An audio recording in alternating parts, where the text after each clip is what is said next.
Neuvième épreuve de l'Intercontinental Rally Challenge, direction la République tchèque et la ville de Zlín, avec le parc d'assistance situé à Otrokovice pour ce 9e rendez-vous de la saison. Épreuve asphalte bien évidemment, avec une épreuve qui se répartit sur 2 jours, un parcours plutôt bien équilibré et qui va cumuler au terme de ces 2 étapes 265 km de secteur chronométré à parcourir. 138 pour la première. Et donc la ville de Zlín sous une météo assez complexe, très changeante, imprévisible, et qui va donner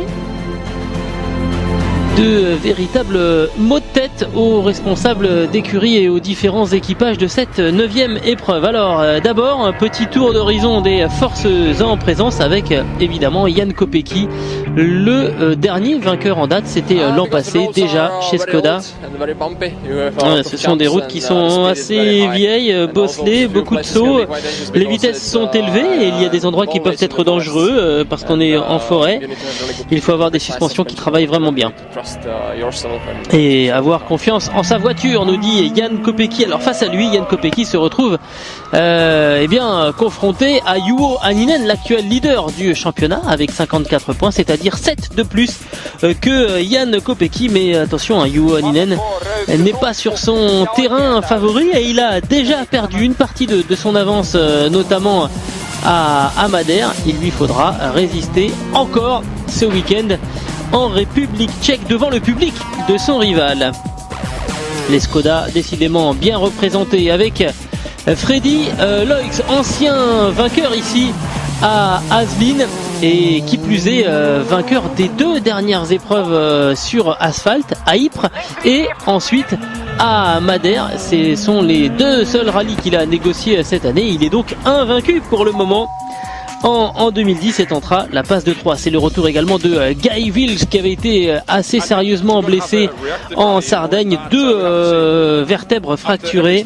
Il nous dit on va voir un petit peu comment ça se passe, comment on se sent par rapport aux autres aussi en termes de performance, mais on ne s'est pas fixé d'objectif par rapport à ce rallye. On va y aller spécial par spécial. À surveiller également Pavel Valousek qui est en tête du championnat de République tchèque et qui avait terminé 4e ici en 2008. Pour nous, c'est surtout la 5e épreuve du championnat de République tchèque et on est en tête de ce championnat. On va essayer de garder cette position et de se battre avec les gros bras de l'IRC, mais il y a de très très bons pilotes. Chris Mick avait fini 2e ici l'an passé. Chris Mick qui est désespérément en quête de confiance après une saison 2010 très très très difficile. On ne peut jamais être véritablement confiant, il faut vraiment être très courageux ici. C'est encore plus engageant en termes de courage qu'en Allemagne. Il y a des bosses que l'on passe à plus de 170 km/h. C'est hallucinant, mais bon, moi j'aime bien ça, vraiment c'est le genre de rallye que j'aime beaucoup. La République tchèque, c'est aussi le retour de Proton avec l'ancien champion du monde en catégorie production, Neil Makshi, qui nous dit voilà, on a fait quelques belles performances. Malheureusement, on a roulé que sur le sec et la météo ici s'annonce assez complexe, donc on verra si on peut trouver les bons réglages. Neil Makshi qui sera accompagné de Keith Cronin, le champion britannique des rallyes. Un Néerlandais qui tentera donc bien lui aussi d'aller chercher un podium comme ce fut le cas pour la Proton en Écosse à la fin de la saison dernière. Fumio Nutahara est là, lui aussi avec la Mitsubishi Lancer Evolution 9. Première apparition pour le japonais sur les épreuves de l'Intercontinental Rally Challenge. Et puis bien évidemment le petit côté charme de l'Intercontinental Rally Challenge, Bursu Çetinkaya, la turque qui va se frotter à ces routes très délicates. J'espère que ça restera sec parce que j'aime bien ces spéciales quand c'est sec. Par contre si ça devient humide, ça sera très très très compliqué.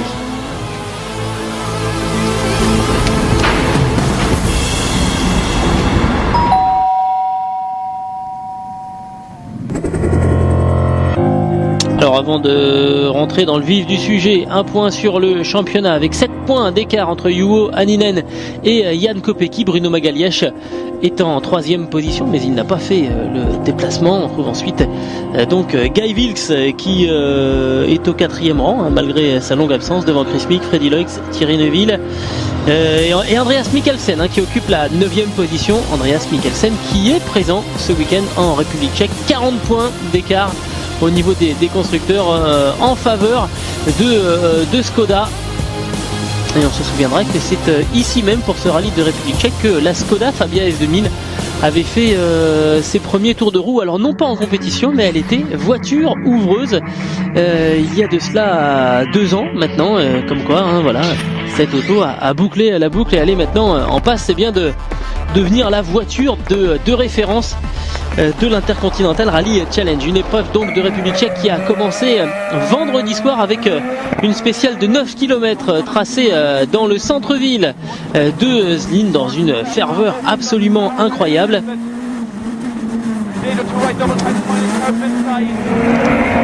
Et on a aperçu Thierry Neuville qui va réaliser le 8e temps. Guy Wilkes qui lui a pris la 7e meilleure performance. On se souvient que l'an passé ça s'était très mal passé, hein, pour Guy Wilkes dans cette spéciale du centre-ville. Il s'était fait un petit peu piégé. Vaclav Pech lui a réalisé le 6e chrono. Brian Bouffier la 5e meilleure performance. Freddy Loix le 3e temps, juste devant Chris Meek.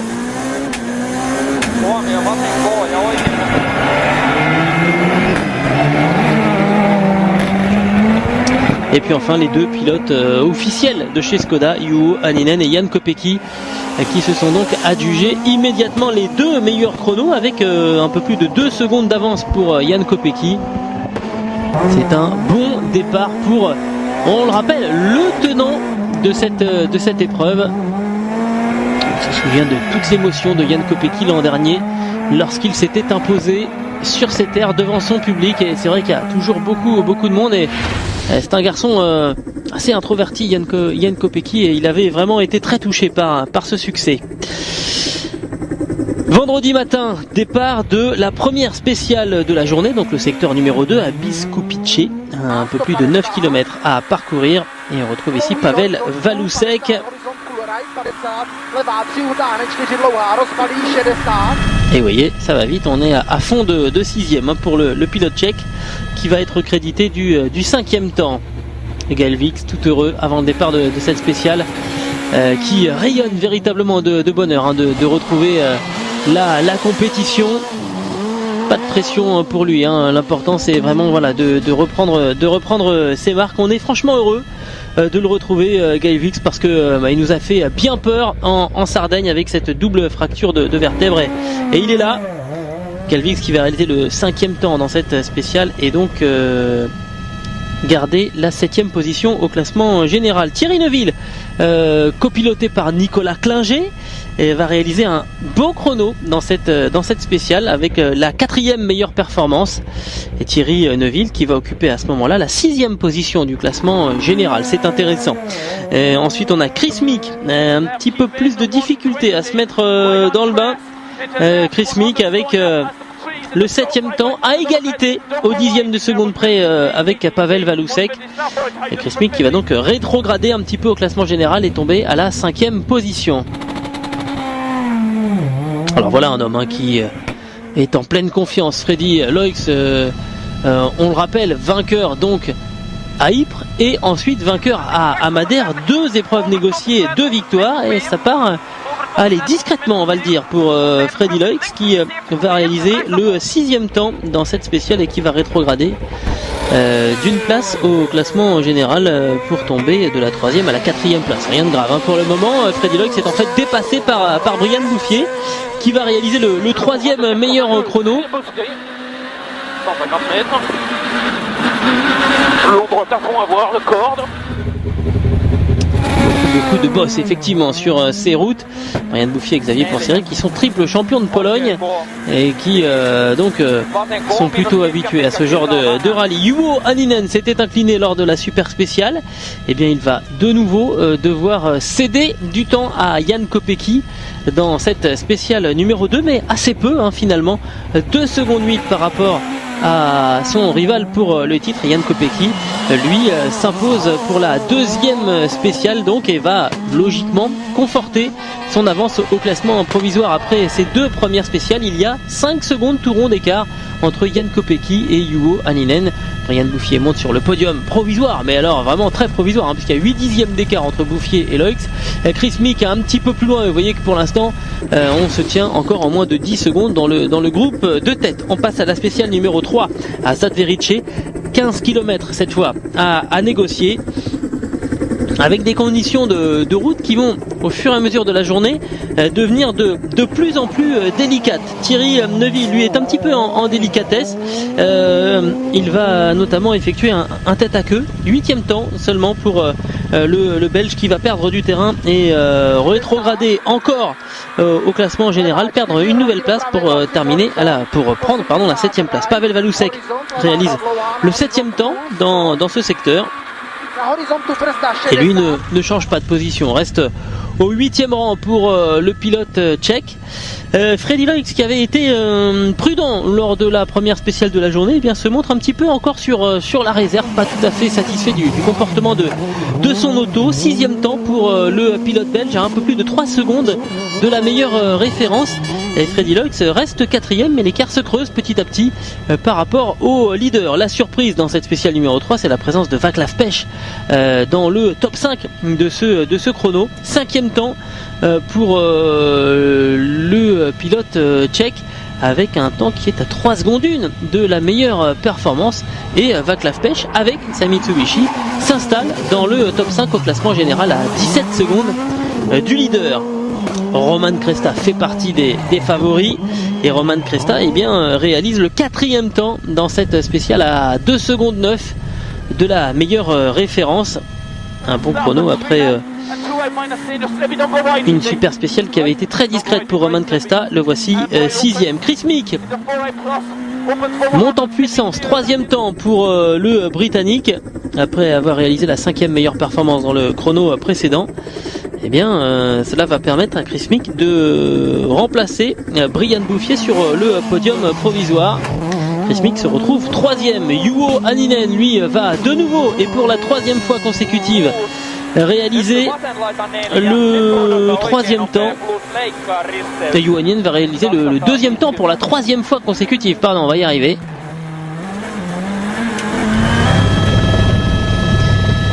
Et donc conserver sa 2e place, parce que devant, et bien pour la 3e fois, c'est Jan Kopecky qui réalise la meilleure performance. 3 victoires de spécial en autant de secteurs chronométrés parcourus. Regardez, c'est tout simplement impressionnant.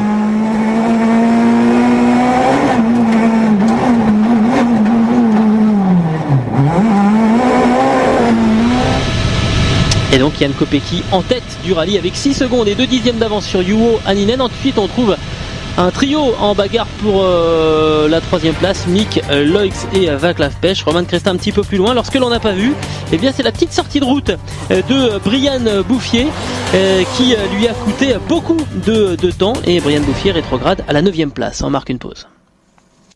Motorsport Weekend Magazine. Un tour d'horizon complet de l'actualité sur 2 ou 4 roues. Le rendez-vous incontournable des accros sport mécanique. En particulier, le brûlant FIA WTCC et les luttes farouches de l'Intercontinental Rally Challenge. Motorsport Weekend Magazine. Tous les dimanches soirs, seulement sur Eurosport.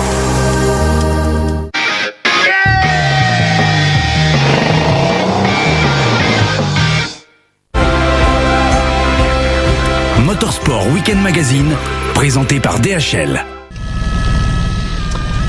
Retour en République tchèque pour la suite de notre résumé de la 9e épreuve de l'Intercontinental Rally Challenge. On poursuit notre petit tour concernant cette première étape du rallye de République tchèque avec la spéciale numéro 4 et la fin de série pour Jan Kopecky. Cette fois c'est Juho Hänninen qui réalise le meilleur chrono. Évidemment première victoire de spéciale pour Juho Hänninen, et c'est pas un mince exploit parce que on le sait, sur l'asphalte Juho Hänninen n'est pas sur son terrain de prédilection, et Jan Kopecky va devoir s'incliner sensiblement dans cette spéciale de 11 km.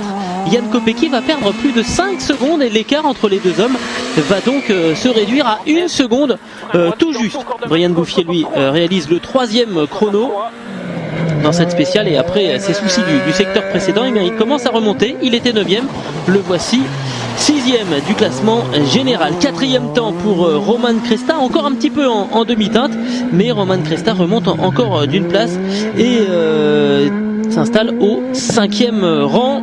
En fait, Roman Kresta va profiter, tout comme un certain nombre de ses camarades, de l'accident et de la sortie de route de Thierry Neuville et de Nicolas Klinger qui vont devoir abandonner. 5e temps pour Chris Mick, qui lui bien n'en profite pas, puisque Thierry Neuville était derrière lui au classement général. Chris Mick reste 3e du classement. Ensuite Freddy Loix qui est crédité du 6e temps et qui reste 4e au classement général. Andreas Mikkelsen, 7e temps dans cette spéciale, et qui remonte lui aussi après un début un petit peu laborieux.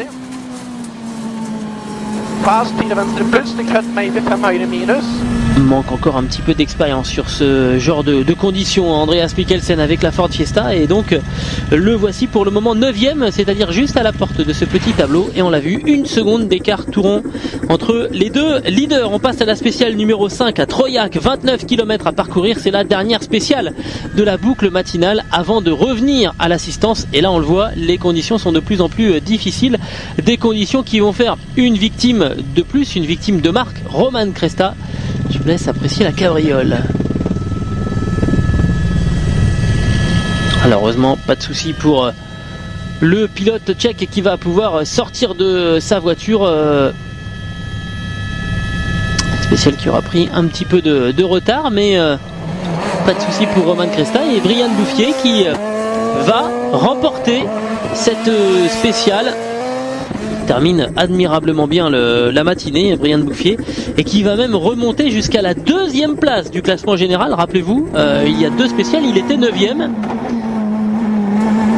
Le 2e temps a été établi par Jan Kopecky, qui concède au passage quand même 4 secondes par rapport à Brian Bouffier dans cette spéciale. Jan Kopecky fait malgré tout la bonne opération dans ce secteur, parce que son principal rival, Juho Hänninen, a eu quelques petits soucis. On va y venir d'ici quelques secondes. Pendant ce temps-là, Chris Mick, lui, réalise le 3e temps à 9 secondes et 6 dixièmes de la référence établie par Brian Bouffier. Chris Mick reste 3e du classement général. Et puis, Vaclav Pech poursuit son très très beau parcours au volant de sa Mitsubishi. Le voici 4e de cette spéciale et donc 6e du classement général.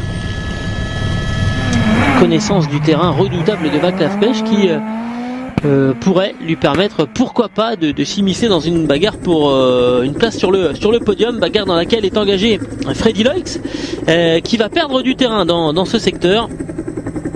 Freddy Loix, 5e temps, et qui se retrouve 5e du classement général alors qu'il était 4e au départ. Et puis voilà les ennuis de Juho Hänninen qui commencent. Alors d'abord ici un petit raccourci, jusque là rien de grave. Par contre ce que vous allez voir maintenant, c'est beaucoup plus impressionnant.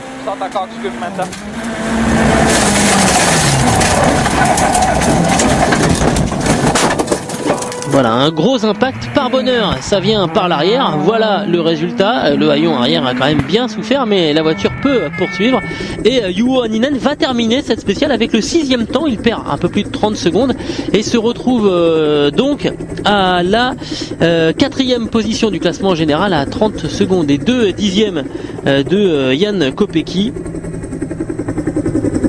la mauvaise opération donc pour Juha Hänninen, mais finalement vu la sortie de route, on peut se dire qu'il a eu plutôt de la chance, le Finlandais, de toujours être en course et d'être en possibilité d'aller chercher des points qui seront sans doute très très importants.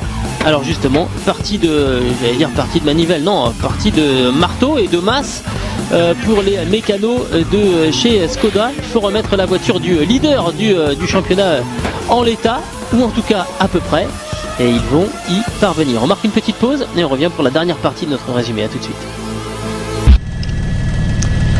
Il reste une boucle de 4 spéciales à négocier pour le compte de cette première étape du rallye de République tchèque, avec une météo qui va continuer à jouer avec les nerfs des concurrents, notamment dans cette spéciale numéro 6 avec la pluie qui va se mettre à tomber juste au moment du départ, et certains ne seront pas équipés des bons pneumatiques. Alors ça n'est pas le cas de Pavel Valusek qui lui est parti avec des pneus intermédiaires et qui va réaliser le meilleur temps. Première victoire de spécial en IRC pour Pavel Valusek. Le deuxième chrono revient à Freddy Loix qui s'incline pour 2 dixièmes par rapport à Valusek, et Freddy Loix qui va faire une bonne opération au niveau du classement général puisqu'il va remonter au 4e rang. Guy Wilkes lui réalise la 3e performance. On va dire qu'un Britannique a plutôt l'habitude de ce genre de conditions, et c'est plutôt pas mal pour Guy Wilkes d'avoir des conditions assez humides, parce que physiquement, on le sait, les contraintes sont moindres lorsque c'est humide. Brian Bouffier lui va réaliser le 4e temps, donc faire mieux que Jan Kopecky, le leader.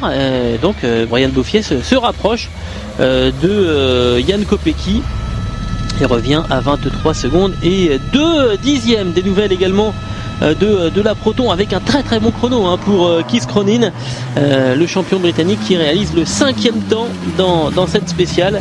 Keith Cronin qui est alors 14e du classement général, parce que tout n'est pas rose au volant de cette Proton, mais Keith Cronin est là et bel et bien toujours en course. L'an passé ça avait été la catastrophe absolue pour Proton sur ce rallye de République tchèque.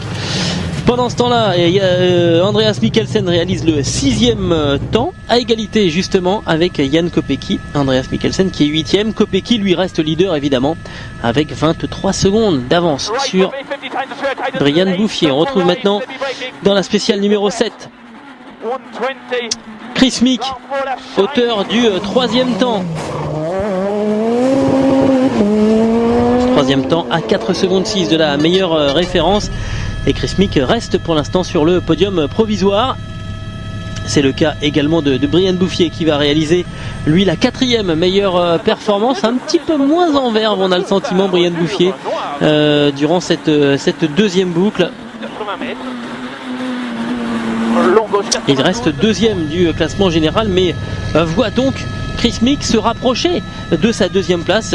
Brian Bouffier ne compte plus que 4 secondes d'avance sur le Britannique. Et puis Jan Kopecky, après un début d'après-midi un petit peu plus discret et une fin de matinée aussi un peu plus discrète, se rappelle au souvenir de ses petits camarades en réalisant un 4e scratch et reprend un petit peu plus le large. 28 secondes 4 d'avance sur Brian Bouffier, mais regardez derrière, Bouffier, Meek et Loix se tiennent en une poignée de secondes, et sans compter que Hänninen n'est pas très loin et n'a évidemment pas dit son dernier mot. Alors on va s'intéresser maintenant aux 2 dernières spéciales de cette journée, les secteurs 8 et 9, avec notamment Chris Meek qui va plutôt mal terminer cette dernière spéciale,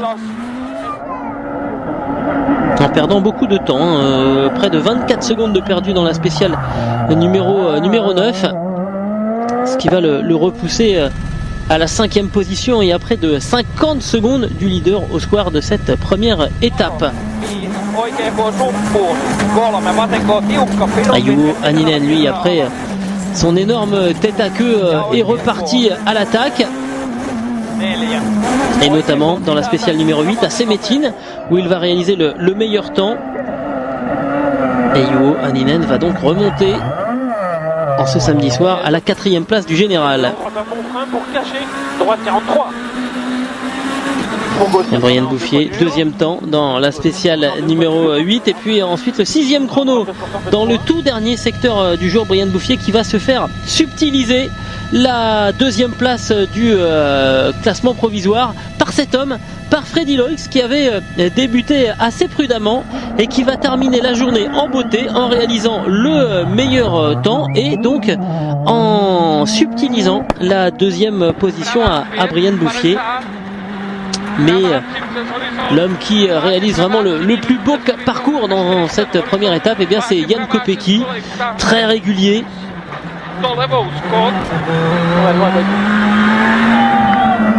Pas d'erreur pour le pilote tchèque qui va terminer cette première étape donc avec 28 secondes et 2 dixièmes d'avance sur Freddy Loix. C'est un parcours vraiment très intéressant, mais c'est loin d'être fini entre Loix, Bouffier et même Hänninen pour cette deuxième et troisième place sur le podium. Chris Meek au 5e rang. On a le sentiment que là c'est encore une fois très difficile. Vaclav Pech au 6e rang, mais regardez, on est déjà à plus d'une minute 40. Pavel Valusek ensuite, Andreas Mikkelsen, Guy Wilkes qui occupe la 9e position. C'est un retour comme il l'avait annoncé, prudent et vraiment spécial par spécial. Voilà, c'est la fin de ce résumé de la première étape. Nous on va se retrouver sur les coups de midi et demi demain sur l'antenne d'Eurosport 2 pour un direct et ensuite sur les coups de minuit sur l'antenne d'Eurosport France pour la conclusion de ce rallye de République tchèque. À demain, ciao ciao.